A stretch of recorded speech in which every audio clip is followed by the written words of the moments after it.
13 October রাত 8টায় অনুপম দেব আছে editor স্পিকে। শুরুতে জানিয়ে দিচ্ছি শিরোনামগুলো। খুলে নেওয়া হয়েছে খাদিজার লাইফ সাপোর্ট, স্বাভাবিক শ্বাস প্রশ্বাস নিচ্ছেন, জানালেন চিকিৎসক।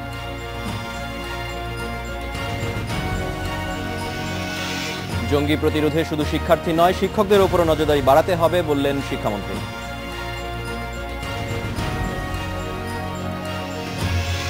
রামপাল বিদ্যুৎ প্রকল্পে 5 লাখ গাছ লাগানোর ঘোষণা, সবুজ বেষ্টনী গড়ে তোলার আহ্বান প্রধানমন্ত্রী।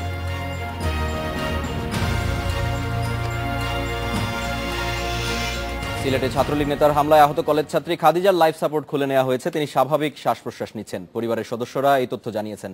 বৃহস্পতিবার সকাল 11টার দিকে রাজধানীর স্কয়ার হাসপাতালে চিকিৎসাধীন খাদিজার লাইফ সাপোর্ট খুলে নেওয়া হয়। এখন তাকে অক্সিজেন দেওয়া হচ্ছে বলে জানান স্বজনরা।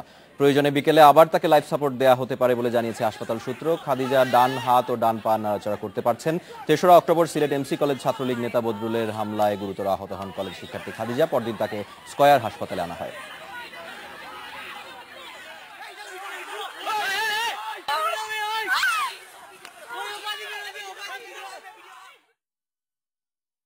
ছাত্রী খাদিজার বিষয়ে আরো তথ্য জানাতে স্কয়ার হাসপাতালের সামনে থেকে আমাদের সাথে যোগ দিচ্ছেন সহকর্মী আসিফ জামান। আসিফ, আমরা শুনলাম চিকিৎসকরা কি বলছেন, স্বজনরা কি বলছেন। আপনি এক সময় আমাদের জানিয়েছিলেন যখন প্রথম খাদিজাকে নিয়ে আসা হয় স্কয়ার হাসপাতালে, তখন চিকিৎসকরা বলছিলেন মাত্র 5% সম্ভাবনা দেখছেন তারা তার বেঁচে ওঠার। এখন চিকিৎসকরা কি বলছেন? সেই অবস্থার তো নিশ্চয়ই উন্নতি হয়েছে। অনুপম, আপনি যেমনটি বলছিলেন যে যখন 3 তারিখে হামলার ঘটনার পরে 4 তারিখে খাদিজাকে স্কয়ার হাসপাতালে নিয়ে আসা হয়, তখন কিন্তু চিকিৎসকরা তার অবস্থা দেখে জানিয়েছিলেন যে 5 থেকে 10% সম্ভাবনা রয়েছে তার বেঁচে থাকার, এবং তখনই তাকে অস্ত্রোপচারের পর 2 দফা অস্ত্রোপচারের পর তাকে লাইফ সাপোর্টে নিয়ে যাওয়া হয়। তো সেই লাইফ সাপোর্টটি যখন খুলে দেওয়া হয়েছে এবং চিকিৎসকরা বলছেন যে অবস্থার উন্নতি হয়েছে, এবং চিকিৎসকরা এই মুহূর্তে যে উন্নতির কথা বলছেন সেই উন্নতিটি যে খাদিজার আর কোনো ধরনের এর চেয়ে খারাপ হওয়ার আশঙ্কা কিন্তু নেই, অর্থাৎ তিনি বেঁচে থাকবেন এমন সম্ভাবনা কিন্তু এরই মধ্যে তৈরি হয়েছে, যার কারণে কিন্তু লাইফ সাপোর্টটি সরিয়ে নেওয়া হয়েছে। আরেকটি বিষয় আপনাকে জানিয়ে রাখি যে এই অবস্থার উন্নতিটি কিন্তু এখন এই পর্যায়ে যে খাদিজা তার স্বাভাবিক অঙ্গ নড়াচড়ার কাজটি যেটি শুরুতে তিনি করতে পারছিলেন না এবং বলা হচ্ছিল যে তিনি একেবারে কোমায় চলে গিয়েছেন, সেই কোমার অবস্থা থেকেও কিন্তু তিনি ফিরে এসেছেন, অর্থাৎ তার শরীরের ডান পাশের অঙ্গগুলো নাড়াতে পারছেন। তিনি ডান হাত নাড়িয়েছেন, ডান পা নাড়িয়েছেন এবং তিনি দৃষ্টি মেলে তাকিয়েছেন, এমন কথাও কিন্তু চিকিৎসকরা বলছেন। সুমিত, স্বাভাবিক অবস্থায় ফিরে আসতে কতদিন সময় লাগতে পারে সেই বিষয়ে কি চিকিৎসকরা কিছু বলেছেন? তার একেবারে সম্পূর্ণ সুস্থ হতে কি পরিমাণ সময় লাগতে পারে সে বিষয়টি এখনো চিকিৎসকরা বলেননি, তবে চিকিৎসকরা জানিয়েছেন যে তার নিউরোলজিক্যালি যে অবস্থাটি রয়েছে, অর্থাৎ তার বাঁ পাশটি যে এখনো প্যারালাইজড হয়ে রয়েছে, সেটির অবস্থা উন্নতি হতে এখনো প্রায় 2 থেকে 3 সপ্তাহ সময় লাগতে পারে বলে চিকিৎসকরা ধারণা করছেন। আরেকটি বিষয় চিকিৎসকরা বলছেন যে এই প্রক্রিয়ায়, তার যে প্রক্রিয়াতে চিকিৎসা চলছে, এটিতেও বেশ দীর্ঘ সময় লাগবে তার সম্পূর্ণভাবে সুস্থ হয়ে উঠতে। তবে আরেকটি বিষয় আপনাকে জানিয়ে রাখি, চিকিৎসকরা কিন্তু বলছেন যে এর চেয়ে আরো উন্নত চিকিৎসার জন্য কিন্তু বিদেশ নেওয়ার একেবারেই প্রয়োজন নেই। সন্ধ্যায় সুমিত, আমরা যতদূর জানি যে কিছুক্ষণ আগেই সম্ভবত স্বাস্থ্যমন্ত্রীও গিয়েছিলেন স্কয়ার হাসপাতালে। স্বাস্থ্যমন্ত্রী তদারকি করে এসছেন এবং নিশ্চয়ই কিছু নির্দেশনাও দিয়েছেন চিকিৎসকদের। আপনাদের সাথে কি কথা হলো স্বাস্থ্যমন্ত্রীর? স্বাস্থ্যমন্ত্রীর নির্দেশনা বরাবরই দিয়ে আসছেন, অর্থাৎ খাদিজাকে যখন ঢাকায় নিয়ে আসা হয় তখন থেকেই কিন্তু তার দায়িত্ব সরকার নিয়েছে এবং সরকারের বিভিন্ন মন্ত্রীরা এসেছেন, এসে বিষয়টি তদারকি করেছেন। তারই অংশ হিসাবে স্বাস্থ্যমন্ত্রীও এসেছেন, তিনিও খাদিজার স্বাস্থ্য বা চিকিৎসা নিয়ে কিন্তু চিকিৎসকদের সঙ্গে তদারকি করেছেন এবং কথা বলেছেন। তিনি জানিয়েছেন যে খাদিজার এখন যে অবস্থা রয়েছে এই অবস্থায় তাকে বিদেশে নেওয়ার একেবারেই প্রয়োজন নেই, কারণ এখানকার চিকিৎসা ব্যবস্থাতেই খাদিজা অনেকটাই সেরে উঠেছে এবং এখানেই যদি তাকে আরও চিকিৎসা দেওয়া হয় তবে সে স্বাভাবিক জীবনে ফিরে আসতে পারে।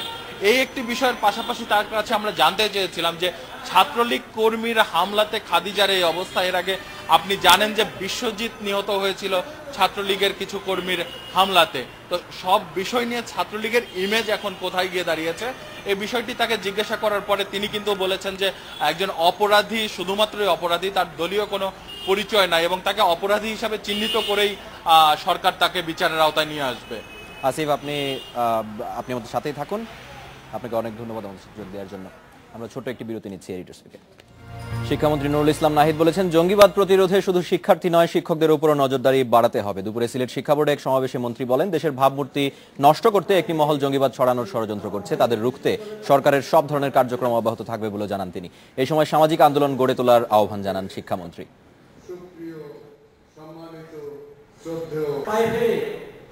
আমার ভাইকে বিশ্ববিদ্যালয়ে পাঠিয়েছিলাম পড়ালেখার জন্য, ভাই আছে, এরকম বাবা আছে, এরকম শিক্ষকরা নিরাপদ নয়, শিক্ষকরাও তারা বিভ্রান্তকর এই পথে নিয়ে যাচ্ছে, আর শিক্ষকরা আবার উল্টা ছাত্রদেরকে ধরবার সহজ পথ। এই জন্য আমাদের শিক্ষকের প্রতি নজর রাখতে হবে এবং আমাদের শিক্ষার্থীর প্রতি নজর রাখতে হবে, যাতে তারা বিপথগামী না হয়ে যান। এই বিষয়ে কথা বলতে আমাদের সাথে আছেন ঢাকা বিশ্ববিদ্যালয়ের শিক্ষা ও গবেষণা ইনস্টিটিউটের শিক্ষক অধ্যাপক ডক্টর মোহাম্মদ সিদ্দিকুর রহমান। ডক্টর সিদ্দিকুর রহমান, আপনাকে স্বাগত জানাচ্ছি এডিটর স্পিকে। আপনি শিক্ষামন্ত্রীর বক্তব্য শুনছিলেন। জঙ্গিবাদের ইস্যুটি আসলে কোন পর্যায়ে এসে পৌঁছেছে যে শিক্ষকদের উপর নজরদারি বাড়ানোর বিষয়টি শিক্ষামন্ত্রীকে বলতে হয়, বিশেষ করে বিশ্ববিদ্যালয়ে? আসলে জঙ্গিবাদ পরিকল্পিতভাবে আমাদের দেশে বিস্তার ঘটাবার জন্য একটা দল, একটা গোষ্ঠী সচেষ্ট আছে। অতএব সমস্ত জাতিকে ঐক্যবদ্ধভাবে তা মোকাবেলা করতে হবে। এবং শিক্ষামন্ত্রী মহোদয় সঠিক বলেছেন, কারণ শিক্ষক যদি ছাত্রদের মগজ ধুলাই না করেন, তাইলে ছাত্ররা এই বিপদগামী হবে না। অতএব ছাত্রদেরকে দোষ দিয়ে লাভ নাই, দোষ শিক্ষকের। এবং শিক্ষক কোনো ইউনিভার্সিটি বা কলেজ বা স্কুলের শিক্ষাক্রম বা পাঠ্যসূচিতে জঙ্গিবাদ কোথায়ও নেই, এমনকি মাদ্রাসায়ও নেই আমি দেখেছি। কিন্তু কোনো কোনো ইউনিভার্সিটির শিক্ষক মহোদয়গণ, তাদেরকে মহোদয় বলাও ঠিক হবে না, তারা পরিকল্পিতভাবে বেছে বেছে ছাত্রদের মগজ ধোলাই করছে, তাদেরকে বিপদগামী করছে। অতএব শিক্ষকদের প্রতি যদি কড়া নজর রাখা যায়, তাদেরকে যদি শাস্তি দেয়া যায়, তাইলে জঙ্গিবাদ দমন সহজ হয়ে। কিন্তু স্যার একসময় তো পাঠ্যক্রমেই নীতি শিক্ষা ছিল এবং পাঠ্যক্রমেই কিন্তু শেখানো হতো দেশপ্রেম এবং মিথ্যা বলা মহাপাপ। এই জিনিসগুলো যখন পাঠ্যক্রমে ছিল তখন তো এই ধরনের কোনো সমস্যা হতো না। এখনো কিন্তু অনেক কিছুই আছে, সাহিত্য পড়ানো হয়, দেশ বিদেশের ইতিহাস পড়ানো হয়, বাংলাদেশের মুক্তিযুদ্ধের ইতিহাস পড়ানো হয়। তারপরও আসলে একজন শিক্ষক কিভাবে, আপনি যে মগজ ধুলাই কথা বলছেন, সেটি কিভাবে করতে পারেন? আমি যতটা শুনেছি, এবং এই কথাটা সত্য হতে পারে, যে ইউনিভার্সিটির অত্যন্ত মেধাবী ছাত্রদেরকে একটা গোষ্ঠী পয়সা দিয়ে বিদেশে স্কলারশিপ দিয়ে পাঠানো হয় এবং তাদেরকে বিদেশ থেকে পিএইচডি ডিগ্রি বা উচ্চ শিক্ষায় শিক্ষিত করে এনে বিশেষ করে ইউনিভার্সিটিতে, প্রাইভেট ইউনিভার্সিটিতে এবং কোনো কোনো সরকারি ইউনিভার্সিটিতে চাকরি দেয়া হয়। এবং উদ্দেশ্য একটাই, যে ওরা ছাত্রদের মগজ ধোলাই করবে। এবং এই পরিকল্পনা অত্যন্ত সুদূর প্রসারী। এবং এই পরিকল্পনা যদি আমরা রোধ করতে না পারি, ইউনিভার্সিটিকে দোষ দিয়ে লাভ নাই।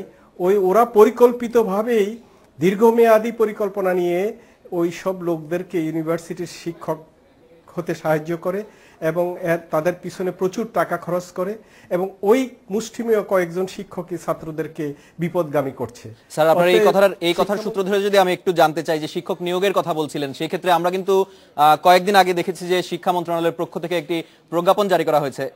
স্যার, একটি প্রজ্ঞাপন জারি করা হয়েছে এবং সেখানে সুপারিশ করা হয়েছে, বিশ্ববিদ্যালয় মঞ্জুরি কমিশন সুপারিশ করেছে যে শিক্ষক নিয়োগের ক্ষেত্রে যদি লিখিত পরীক্ষা এবং পাশাপাশি পুলিশ ভেরিফিকেশনের সাহায্য নেওয়া যায়, সেই সুপারিশ করা হয়েছে। আপনি কি সেটাকে সমর্থন করেন? পুলিশ ভেরিফিকেশনটা খুবই জরুরি। লিখিত পরীক্ষাটা, এটা নিয়ে অনেক কথাবার্তা বলার আছে, ওইদিকে আমি যাচ্ছি না। তবে পুলিশ ভেরিফিকেশনটা খুবই জরুরি।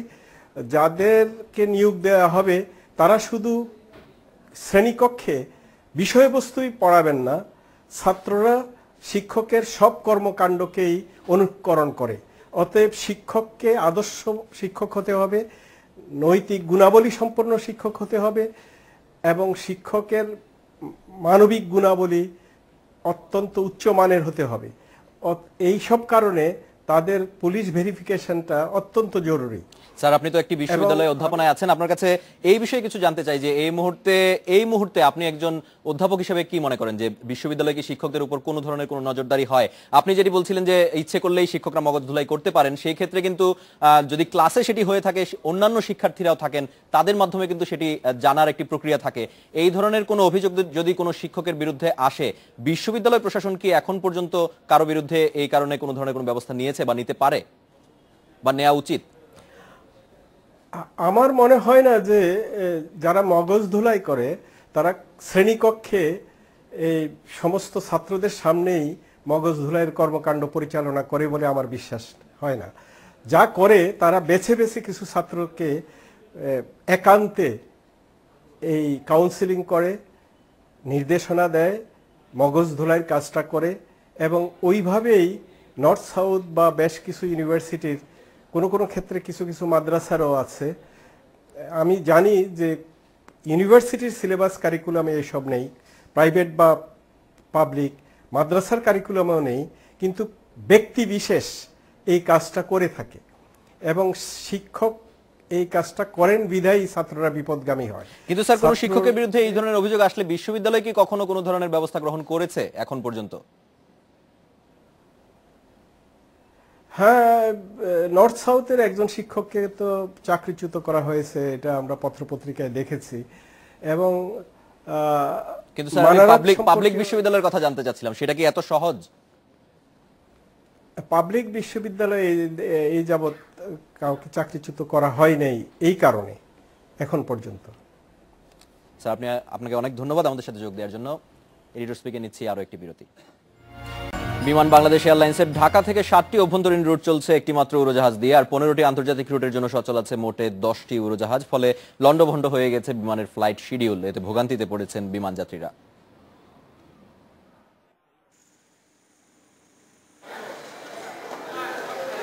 মঙ্গলবার দুপুর 1:45 ঢাকা থেকে বরিশাল যাওয়ার কথা ছিল বিমানের BG469 ফ্লাইট। যাত্রীরাও অপেক্ষায় ছিলেন লাউঞ্জে। উড়োজাহাজ ছাড়ার আধা ঘন্টা আগে যাত্রীদের একটি খুদে বার্তা পাঠিয়ে বলা হয় বিলম্বে ছাড়বে ফ্লাইট। ফ্লাইট ছিল 1:45, ওইটা এখন চেঞ্জ করে 2:45 দিছে, একটা মেসেজ আসছে।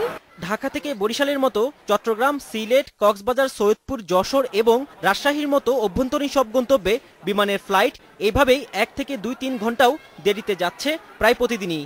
আর যাত্রীরা পড়ছেন ভোগান্তিতে। আমাকে নোটিস করেছে 2:10-এ ফ্লাই করবে, এরপর 2:10 আমি এয়ারপোর্টে যাই, আরও 1 ঘন্টা ডিলেতে আমার ফ্লাইট হয়েছে। একই ধরনের ফ্লাইট শিডিউল বিপর্যয়ের শিকার রিয়াদ, দাম্মাম, কুয়েত, মাস্কাট ও দুবাই রুটের যাত্রীরা। খুব নিম্নমানের সার্ভিস, টাইম মতো একদিনও বিমান ছাড়ে না। বিমানের এই ধরনের ফ্লাইট বিপর্যয়ের কারণও জানায় কর্তৃপক্ষ। ডোমেস্টিকে আমাদের ফ্লাইট করার জন্য 2টো টার্বোপ্রপ আসেনি, এইটা আসলে কোনো ফ্লিটের জন্য যথেষ্ট না। ইন্টারন্যাশনালের জন্য ব্যাপারটা এই মুহূর্তে ডিফিকাল্ট। আর বিশ্লেষকদের মত, ফ্লাইট শিডিউল ঠিক রাখা না গেলে ভবিষ্যতে যাত্রী হারাতে পারে বিমান। এই যে যাত্রীদের ক্ষতি হচ্ছে, এই যাত্রীগুলো কি তাদের কাছে কি সান্ত্বনা থাকবে? বিমান কিন্তু একমাত্র বিমান পরিবহন, যাত্রী পরিবহন না। অবশ্য বিমান কর্মকর্তারা বলছেন অভ্যন্তরীণ রুটের জন্য একটি -8 উড়োজাহাজ কেনার পরিকল্পনা হচ্ছে, যা দেশে আসতে লাগবে অন্তত 2 বছর। তবে আন্তর্জাতিক রুটের জন্য 2টি বোয়িং 777-800 উড়োজাহাজ দেশে আসবে ডিসেম্বরের মধ্যে। Aminul Islam, independent news, Dhaka. এই বিষয়ে কথা বলতে আমাদের সাথে আছেন রাজশাহী থেকে বিমানের একজন যাত্রী লুৎফুর রহমান অপু, চট্টগ্রাম থেকে সহকর্মী অনুপম শীল এবং সিলেট থেকে সহকর্মী আলাজাদ। আমি প্রথমেই বিমানের যাত্রী লুৎফুর রহমান অপুর কাছে জানতে চাই যে আপনি আসলে, আমরা যেই সংবাদে শুনছিলাম ফ্লাইট শিডিউলে বিপর্যয় ঘটেছে, আপনি কি ধরনের সমস্যায় পড়েছেন ব্যক্তিগতভাবে? হ্যাঁ, না, সমস্যা তো হয়ই। সেই সমস্যাটা একটু জটিল হচ্ছে বটে। যেমন আমরা রাজশাহী শিক্ষানগরীতে বসবাস করি, বিকল্প পরিবহন হিসেবে এখন বাংলাদেশ বিমানকে খুব গুরুত্বপূর্ণ আমরা মনে করেই জরুরি কাজ ছাড়তে যাই। কিন্তু দুঃখজনক হলো সত্য যে আমরা যতটুকু সময় জরুরি কাজগুলো করতে চাই, সেই সময় শিডিউলের কিন্তু বিপর্যয় ঘটে, যার কারণে আমাদের মতো জরুরি কাজের মানুষের জন্য খুব এটা সমস্যা। আপনি কি নিয়মিতই বিমানে যাওয়া আসা করেন? তো এটা, হ্যাঁ, আমাদের কাজে, ফ্যাক্টরির কাজে এবং আমাদের কলেজের শিক্ষার কাজে বিভিন্ন সময় আমাদের যেতে হয়। বিমানটাকে বেছে নিয়েছি এই কারণে যে ঢাকার ভিতরে যেমন জ্যাম, ঢাকার বাইরে তেমন জ্যাম, ওই জন্য প্লেনে আমরা স্বাচ্ছন্দ্য মনে করি যে খুব অল্প সময় আমরা সেক্ষেত্রে বিমানের এই ধরনের ঘটনাটা কি প্রায়ই ঘটে থাকে নাকি হঠাৎ হঠাৎ? না, প্রায় তো ঘটে। রাজশাহীতে তো আমরা আন্দোলন করে আমরা এই বিমান এয়ারপোর্ট আমরা নিয়েছি। তারপরে তো জানেন যে কয়েক বছর আমাদের রাজশাহী এয়ারপোর্ট মানে ফ্রেন্ড সার্ভিস খুব বন্ধ হয়ে গিয়েছিল। তারপরে যখন শুরু হলো, আমাদের যাত্রী সংকট নাই, কিন্তু আমাদের যাত্রী 50-র উপরে, কিন্তু এই এখন প্লেনের মিসম্যানেজমেন্ট বা একটা প্লেন দিয়ে এরকম, তাতে আমরা একটু বিড়ম্বনায় পড়ি বটে। সেই ক্ষেত্রে আপনারা কি কর্তৃপক্ষের সাথে কোনো ধরনের কোনো কথা বলেছেন যে এই ধরনের শিডিউল বিপর্যয় কি কারণে ঘটছে, বা তারা টিকিট বিক্রি করেও কেন সময় মতো ছাড়তে পারছেন না প্লেন? আপনারা কি কথা বলেছেন তাদের সাথে? কি বলছেন তারা? হ্যাঁ, আমরা তো এয়ারপোর্ট ম্যানেজারের সাথে কথা বলেছিলাম যে আমাদের যদি এই সুবিধাগুলো যদি সঠিকভাবে আপনারা না দিতে পারেন, তাহলে তো দিন দিন তো আমরাই নিরুৎসাহিত হয়ে যাবো এই প্লেনে মানে এই বিমানে চড়ার ব্যাপারে বা এই সার্ভিসটা নেওয়ার ব্যাপারে। তো ওনাকে জিজ্ঞাসা করার পর বললো যে এখানে তো আমাদের আসলে মানে সেন্ট্রালি একটা ম্যানেজমেন্টের ডিরেকশন থাকে, আমাদেরকে তো ওনারা সার্ভিস দেয় বলে আমরা সেইভাবে সার্ভিসটা দিই। রাজশাহীর ম্যানেজার হিসেবে তো তার কিছু করণীয় নাই, মানে জাস্ট পরামর্শ ছাড়া বা কোনো প্রস্তাব দেওয়া ছাড়া। অপু, আপনি আমাদের সাথে থাকুন, আমরা একটু আমাদের সহকর্মীরা আছেন চট্টগ্রাম এবং সিলেট থেকে, তাদের সাথে কথা বলে আসি। অনুপমের কাছে যদি যাই, যে আমরা জানি যে চট্টগ্রাম এবং সিলেট বাংলাদেশের অত্যন্ত গুরুত্বপূর্ণ দুটি অঞ্চল, এবং সেখান থেকে কিন্তু নিয়মিতই ফ্লাইট যাওয়া আসা করে, প্রচুর মানুষও আসা যাওয়া করেন, অনেক ইন্টারন্যাশনাল ফ্লাইটও কিন্তু চট্টগ্রাম এবং সিলেটে যায়, সিলেট চট্টগ্রাম থেকে ছেড়ে যায়। সেই ক্ষেত্রে এই ধরনের সমস্যা কেন রাজশাহীর মতোই চট্টগ্রাম এবং সিলেটে হচ্ছে? হ্যাঁ, চট্টগ্রামের কথা যদি একটু বলি, যে চট্টগ্রামের সমস্যাটা কিছুটা জোড়াতালি দিয়ে ঠিক করে নেওয়ার মতো। আমরা আজকে সকালেই চট্টগ্রামে যে বিমানের যিনি ব্যবস্থাপক রয়েছেন তার সাথে কথা বলেছিলাম।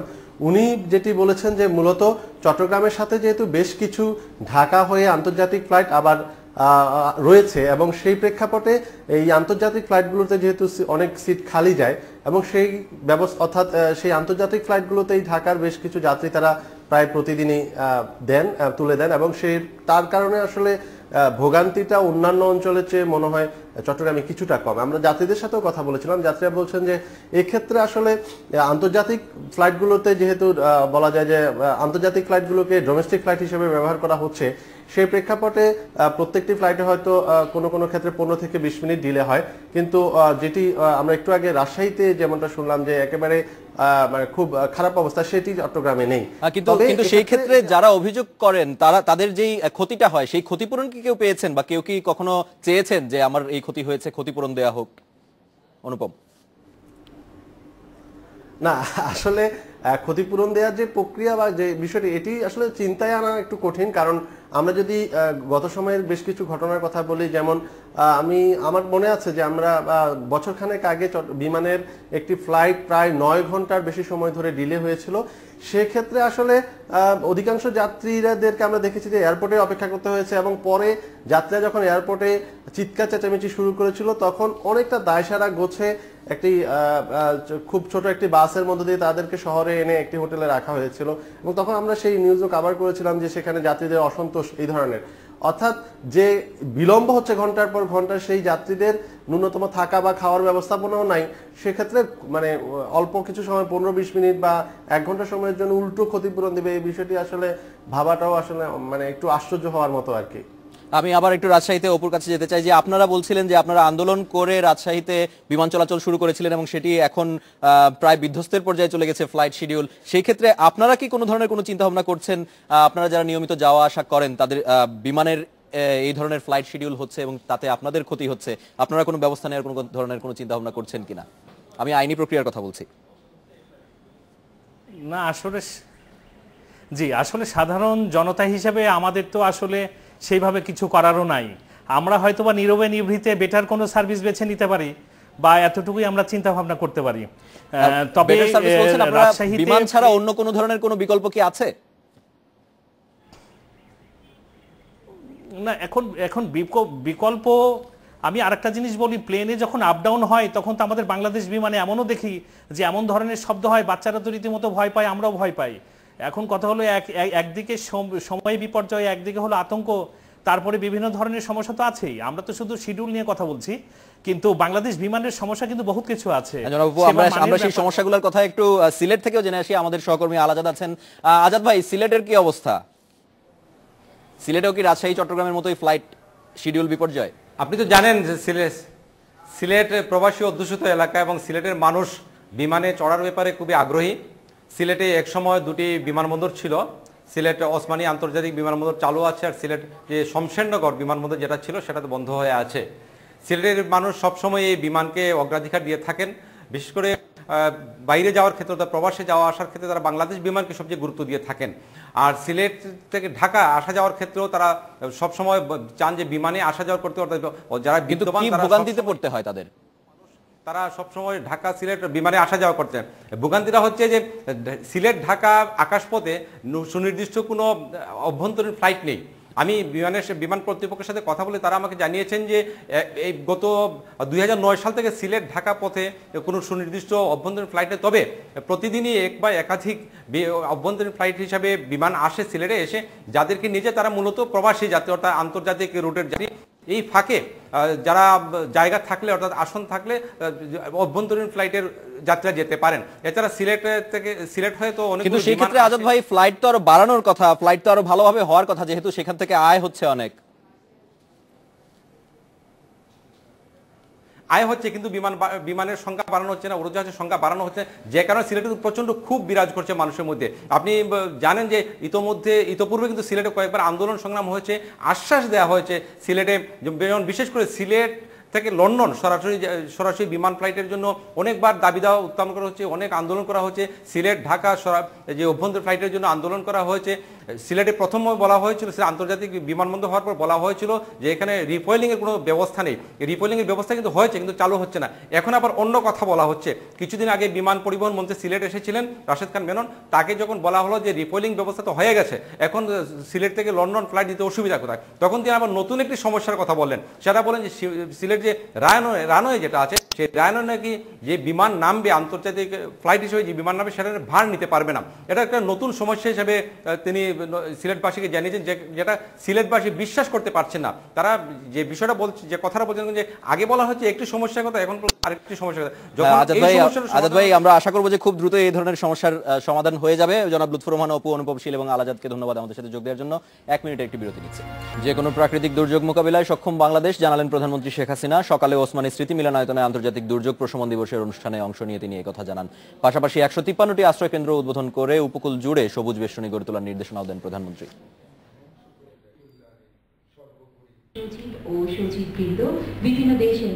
ভৌগোলিক কারণে প্রাকৃতিক দুর্যোগের ঝুঁকিতে বাংলাদেশ, সে কারণে এ বিষয়ে সচেতনতা বাড়াতে বিশ্বের সঙ্গে তাল মিলিয়ে পালিত হয়ে আসছে আন্তর্জাতিক দুর্যোগ প্রশমন দিবস। দিনের কর্মসূচিতে অংশ নিয়ে উপকূলীয় এলাকায় 100 ঘূর্ণিঝড় ও 53টি বন্যা আশ্রয় কেন্দ্র উদ্বোধন করেন প্রধানমন্ত্রী। পাশাপাশি শিক্ষা, স্বাস্থ্যসহ এসব আশ্রয় কেন্দ্রের বহুমুখী ব্যবহার নিশ্চিতের নির্দেশও দেন শেখ হাসিনা। প্রত্যেকটা সাইক্লোন সেন্টারের সাথে একটা স্টোর রুমের ব্যবস্থা থাকবে, কারণ সেখানে যে অফিস বা স্কুল যা চলবে তাদের জরুরি কাগজপত্র সেটা যাতে সেখানে রাখা যায়। এছাড়া প্রাকৃতিক দুর্যোগ মোকাবিলায় উপকূল জুড়ে সবুজ বেষ্টনী গড়ে তোলার নির্দেশও দেন প্রধানমন্ত্রী। বনায়নটা যদি আমরা সবুজ বেষ্টনী করে রাখতে পারি তাহলে আমরা এই জলোচ্ছ্বাস থেকে অনেক রক্ষা পেতে পারি। কাজে সেই ধরনের নির্দেশনা ইতিমধ্যেই দেওয়া আছে। আমি আশা করি এখানেও যারা শুনছেন প্রত্যেকে এ ব্যাপারে যথাযথ ব্যবস্থা নেবেন। এমনকি রামপাল বিদ্যুৎ কেন্দ্র, যে বিদ্যুৎ কেন্দ্র নিয়ে এত আন্দোলন, এত কথা, সেখানে 5 লক্ষ গাছ লাগানোর পরিকল্পনা রয়েছে সবুজ বেষ্টনী সৃষ্টি করার জন্য এবং কার্বন সিঙ্কের জন্য। দুর্যোগে দেশবাসীর ক্ষতির পরিমাণ কমিয়ে আনার দিকে নজর রেখে সরকার কাজ করছে বলেও জানান শেখ হাসিনা। যে কোনো পরিস্থিতি মোকাবেলা করার জন্য বাংলাদেশের জনগণ সদা প্রস্তুত থাকবে। এটাই হচ্ছে আমার আহ্বান, যে হ্যাঁ ঝড়ঝাপটা তো আসবেই, কিন্তু সেটা আমরা মোকাবেলা করতে পারবো সাহসের সাথে, এবং তা করবার মতো ক্ষমতা এবং সক্ষমতা আল্লাহর রহমতে বাংলাদেশের এখন আছে। পাশাপাশি দেশের প্রতিটি উপজেলায় ফায়ার সার্ভিস স্টেশন গড়ে তোলা হবে বলেও জানান প্রধানমন্ত্রী। আপনাদের সবাইকে আন্তরিক ধন্যবাদ। তানজির মেহেদি, ইন্ডিপেন্ডেন্ট নিউজ, ঢাকা। এই বিষয়ে কথা বলতে আমাদের সাথে কক্সবাজার থেকে আছেন সহকর্মী তৌফিকুল ইসলাম। তৌফিক, আপনি আমাদের কক্সবাজারে উপকূল বেষ্টনীর কি অবস্থা? এবং আমরা যতদূর জানি যে দেশের উপকূলীয় বিভিন্ন এলাকায় আমরা দেখেছি বেশ কয়েকটি ঘূর্ণিঝড় বয়ে গেছে, সিডর, আইলা এবং সর্বশেষ কোমেন গিয়েছিল, ভয়াবহ ক্ষতিও হয়েছিল। কক্সবাজারের এই মুহূর্তে উপকূলের কি অবস্থা? আমি শুরুতে একটু অতীতের দিকে যেতে চাই। সেটা হচ্ছে 1991 সালে যে প্রলয়ঙ্কারী ঘূর্ণিঝড় হয়েছিল কক্সবাজারে, সেখানে ব্যাপক প্রাণহানি ঘটেছিল, বিশেষ করে মহেশখালী এবং কুতুবদিয়াতে। এর পরপরই কিন্তু বিদেশি দাতা সংস্থা এবং বাংলাদেশ সরকারের সহযোগিতায় উপকূলীয় এলাকায় সাইক্লোন শেল্টার স্থাপন করা হয়েছিল, নির্মাণ করা হয়েছিল। এই প্রায় অনেক বছর কেটে গেছে, কিন্তু বর্তমানে প্রায় 5 শতাধিকের উপরে যে সাইক্লোন শেল্টার রয়েছে সেটি অবস্থা খুবই নাজুক। আমরা সম্প্রতি দেখেছি ঘূর্ণিঝড় পুমেন, ঘূর্ণিঝড় আইলা, তারপরে এর পরপরই নার্গিস, সিডর হয়েছে। এই সমস্ত সময় তখন আমরা দেখেছি উপকূলীয় এলাকা থেকে যে সমস্ত মানুষদেরকে সরকারিভাবে নিয়ে আসা হচ্ছে, তখন সাইক্লোন শেল্টারে কিন্তু স্থান সংকলন হচ্ছে না, যেহেতু অধিকাংশ সাইক্লোন শেল্টার দখলে চলে গেছে এবং বেশিরভাগই সাইক্লোন শেল্টার ব্যবহার। আপনার কাছ থেকে এই বিষয়ে একটু জানতে চাচ্ছিলাম যে আমাদের কাছে অনেক ধরনের অভিযোগও আসে, অনেকে অভিযোগ করেন যে যখন ঘূর্ণিঝড় হয় আমরা তখন আবহাওয়া অধিদপ্তর এবং যারা দুর্যোগ ত্রাণ মন্ত্রণালয়ের দায়িত্ব পালন করেন তারাও অনেকে বলেন যে অধিকাংশ ক্ষেত্রে উপকূলের মানুষ আশ্রয় কেন্দ্রে আসতে চান না ভিটেমাটি ছেড়ে। সেই ক্ষেত্রে কি কোনো যে আশ্রয় কেন্দ্রগুলো আছে সেই আশ্রয় কেন্দ্রগুলোই তো আসলে কাজে লাগছে না? বিশেষ করে হ্যাঁ, সেই আশ্রয় কেন্দ্রগুলোই কিন্তু কাজে লাগছে না বলে তারা আসে না। বিশেষ করে আপনার দেখা যাচ্ছে যে ওই আশ্রয় কেন্দ্রগুলি কিন্তু ঝুঁকিপূর্ণ অবস্থায় রয়ে যায়। সেই ঝুঁকিপূর্ণ আশ্রয় কেন্দ্রে কিন্তু অনেকে যেতে চায় না। কেন যেতে চান না, এবং যেগুলো দখল হয়ে গেছে আপনি বলছেন আশ্রয় কেন্দ্র, সেগুলো দখল মুক্ত কেন হচ্ছে না? কারা দখল করে আছেন সেগুলো? বিশেষ করে এটা আসলে দৃশ্যমান দেখা যাচ্ছে যে প্রভাবশালীরা কিন্তু এই সমস্ত সাইক্লোন শেল্টার দখল করে রেখেছে। অনেক সময় আমরা দেখেছি মহেশখালীতে সাইক্লোন শেল্টার করছে, তারা বিভিন্ন সামাজিক সংগঠন করছে, ক্লাব করছে, বিভিন্ন প্রতিষ্ঠান হিসেবে তারা দখল করে আছে। মূলত তারা প্রতি বছর তাদের কার্যক্রম চালাচ্ছে, কিন্তু বছরে কিন্তু হয় দেখা যাচ্ছে 2-1 বছর পরপরই কিন্তু ঘূর্ণিঝড় হয়, কাজে লাগে মাত্র একদিন। সে একদিনেই কিন্তু তাদেরকে ওইভাবে তারা এই সাইক্লোন শেল্টারগুলো কাজে লাগাতে পারছে না। তৌফিক, আপনাকে অনেক ধন্যবাদ আমাদের সাথে যোগ দেওয়ার জন্য। আমরা আরো একটি বিরতি নিচ্ছি এডিটরস ব্রেকে। উপকূলীয় এলাকার ঘূর্ণিঝড় নিরাপত্তা ও দুর্যোগ ব্যবস্থাপনা কার্যক্রম বিষয়ে কথা বলতে বাগেরহাটের মোংলা থেকে সহকর্মী যোগ দিয়েছেন নুরুল আলম শেখ। জনাব নুরুল আলম শেখ, আপনি কক্সবাজারের কথা শুনছিলেন, সেখান থেকে তৌফিক ভাই আমাদের বলছিলেন যে কক্সবাজারে যেসব আশ্রয়ণ কেন্দ্র রয়েছে সেগুলোই ঠিকমতো ব্যবহার হয় না। মোংলায় কি অবস্থা? তিনি বলছিলেন দখলের কথা, যে যখন আসলে ঘূর্ণিঝড় হয় ঠিক সেই সময়ে কাজে লাগাতে গিয়ে দেখা যায় বেশিরভাগই অন্যদের দখলে। মোংলায় কি অবস্থা আমাদের একটু জানান। মংলায় আপনার সাইক্লোন শেল্টার আছে 39টি সাইক্লোন শেল্টার, যে 39টি সাইক্লোন শেল্টারে ধারণ ক্ষমতা আছে মাত্র 10,000 মানুষের, কিন্তু মংলা উপজেলায় এখানে 1.5 লাখ মানুষের বসবাস। তো সুতরাং এ থেকেই বোঝা যায় যে যেখানে 1.5 লাখ মানুষের বসবাস সেখানে মাত্র 10,000 মানুষের আশ্রয় কেন্দ্র ঠাঁই দেওয়ার জায়গা হয়। সে কারণে এখানে যখন ঘূর্ণিঝড় কবলিত হয় তখন এই মানুষগুলোকে বিভিন্ন ভবনে, স্কুলে, কলেজে বা যাদের হয়তো বড় বড় বিল্ডিং আছে সেখানেই হয়তো তাদেরকে ঠাঁই। জানি যে এই সুন্দরবন সংলগ্ন এলাকায় আমাদেরকে অ্যাকচুয়ালি এখানে প্রাকৃতিক বর্ম হিসেবে সুন্দরবন আমাদের রক্ষা করে, কিন্তু এই সুন্দরবনের ভিতরেও বহু মানুষের হাজার হাজার মানুষের যে থাকে এখানে, জেলেরা যারা জীবিকা নির্বাহ করে, সুন্দরবনের মৎস্য আহরণ করে বা নানা কাজে সেখানে থাকে। কিন্তু টোটাল নুরুল আলম শেখ, আপনার কাছে একটা জিনিস জানতে চাই যে সবশেষ মোংলাবাসী বা বাগেরহাটবাসী কোন ঘূর্ণিঝড়টি সবচেয়ে বেশি অনুভব করেছিলেন? সেটা কি কোমেন নাকি সিডর আইলা? সেটা হলো 15ই নভেম্বর 2007 সালে যে সিডর হয়েছিল, সেই সিডরের সময় বেশি মানুষ অনুভব করেছিল, ঘূর্ণিঝড়ে আতঙ্কিত হয়েছিল এবং মানুষ ক্ষতিগ্রস্ত হয়েছিল 2007 সালে। সেই ক্ষেত্রে আপনি যে 39টি সাইক্লোন শেল্টারের কথা বলছেন, সিডরের সময় কি সেই 39টিতেই ধারণ ক্ষমতা পরিপূর্ণ হয়ে গিয়েছিল? সবাই কি সেখানে গিয়েছিলেন? কারণ আমরা কক্সবাজারে কিন্তু শুনতে পাচ্ছিলাম যে যেগুলো আছে সেগুলোতে মানুষ যেতে চায় না। না, সাইক্লোন শেল্টার যেগুলো আছে সেগুলো অনেকেই জরাজীর্ণ, সেগুলো অনেকেই ইতিমধ্যে বহুবার ভেঙে পড়েছে। অনেক সময় যখন ঘূর্ণিঝড় আঘাত আনে তখন সেই সাইক্লোন শেল্টার চাবি কার কাছে আছে সেই চাবি খুঁজে পাওয়া যায় না। এবং সেই সাইক্লোন শেল্টার ছিল মান্দাতার আমলে, যেখানে প্রতিবন্ধী নারী, শিশু বা বৃদ্ধ তাদেরকে কিভাবে আশ্রয় নেবে, বা সেখানে পানির ব্যবস্থা ছিল না, টয়লেটের কোনো ভালো ব্যবস্থা নাই।